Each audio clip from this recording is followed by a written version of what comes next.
Good morning, Lancaster Catholic. I'm Evan Warner. And I'm Philip Arntz. And this is the Week in Review for Friday, February 19th, 2016. At the Grammys, Adele has audio troubles and Taylor has a few choice words for Kanye. The Pope addressed the deadly drug violence in Mexico. The president's message to Republicans, he will name a Supreme Court nominee. Imagine Harry Potter all grown up with kids. J.K. Rowling is at work again. Now here's the news. The Best in Music was showcased at the Grammys, and Lexi Drendel says controversy about the award show stretched into the week. Hello, Grammy sound techs. All I ask is to listen to Adele uninterrupted. Rumor has it that Adele's sound system mishap during the award show was due to a piano mic that fell on the piano strings. She kept going, but she sounded really off-key. Adele tweeted afterwards that her remedy was to treat herself to the one and only In-N-Out burger. Adele may have left everyone wondering what happened, while Taylor Swift left everyone in awe Monday night. Swift has 10 Grammys so far, and Monday she became the first woman to win Album of the Year twice. While her acceptance speech hinted at some bad blood between a famous rapper, hint hint Kanye West, she had nothing but praise for another rapper, Kendrick Lamar. Lamar took home 5 Grammys for his critically acclaimed album To Pimp a Butterfly. Some called his performance controversial, but others said it was spectacular. Many considered it to be the performance of the night. If you're heading to the movies this weekend, there are 2 new releases. Race follows Jesse Owens' quest to become the greatest track and field Olympian while facing off against Adolf Hitler's vision of Aryan supremacy. The other anticipated movie, Risen, is an epic biblical story about the resurrection told through a non-believer's eyes. There has been some worry that the opposing religious viewpoint will raise controversy because of how close the release is to Easter. I'm Lexi Drendel. Pope Francis's visit to Mexico brought some tough love. He urged political and faith leaders to fight the injustices caused by drug-related violence and crime. 100,000 people have been killed in the Mexican drug war in the last decade.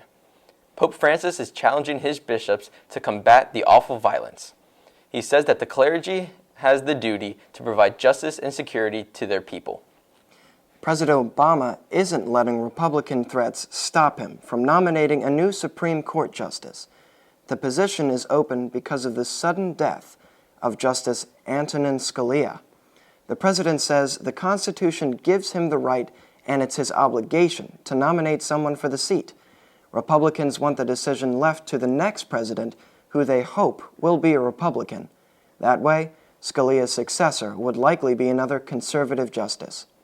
The nation's second oldest Catholic university is at the center of a big controversy. Mount St. Mary's president Simon Newman is refusing to resign after a student newspaper got wind of his plan to weed out underperforming freshmen to improve the university's academic ranking. 80% of full-time faculty voted in a secret ballot for Newman to step down, but he seems to have support of the student body. 2 dissenting professors fired by Newman have since been reinstated. The focus this week in sports was on the basketball court. Here's Andrew DeBoard. The Crusaders boys basketball team saw their season come to an end after a heartbreaking 58-57 overtime loss to number 1 seed Milton Hershey in the first round of districts.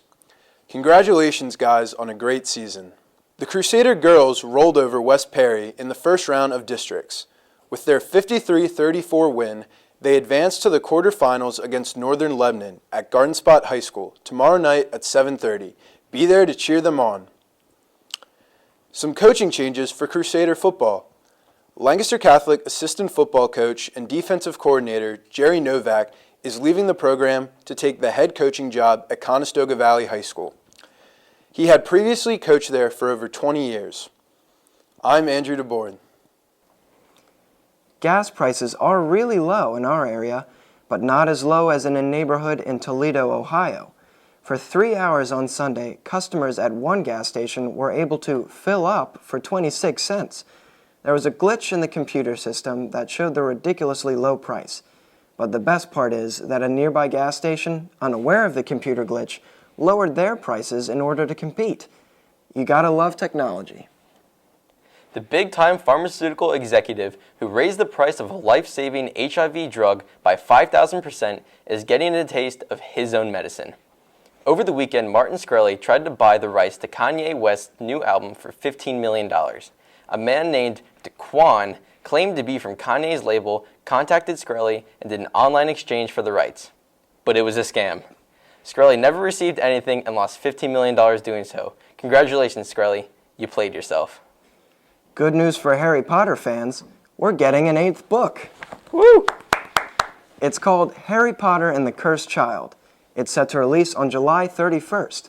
The book begins with a grown-up Harry shipping his children off to Hogwarts, and that's all we know at this point. But we do know that a musical production of it is in the works and is set to premiere before the book release. But J.K. Rowling is not the author of the musical, just so you know. And that's the Week in Review. Have a great weekend, Crusaders.